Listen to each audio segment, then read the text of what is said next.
Ja znam tajnu.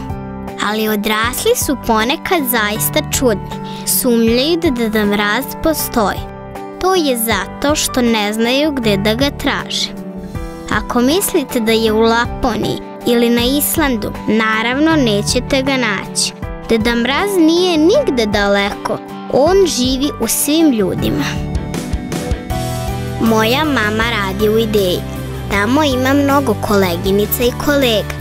Normalno, zato Ideja ima i mnogo Deda Mrazeva. Oni su jako vredni i mnogo dobri Deda Mrazevi. Za kraj stare i početak nove godine zapakovali su na hiljade dečjih poklona.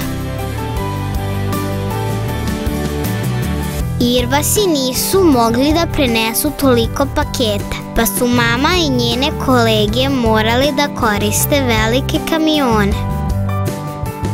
Karavan kamiona punih darova za decu uputio se u 22 grada naše zemlje.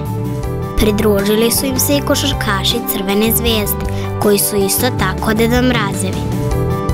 Svi zajedno u jednom danu iznenadili su preko 3000 mojih drugara.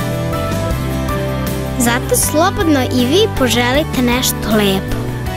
Sanjajte najlepše snove.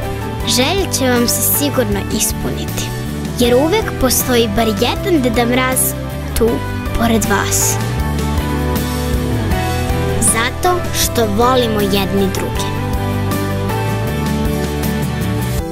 Volimo praznike, jer volimo jedni druge. Hvala ti, Deda Mraze.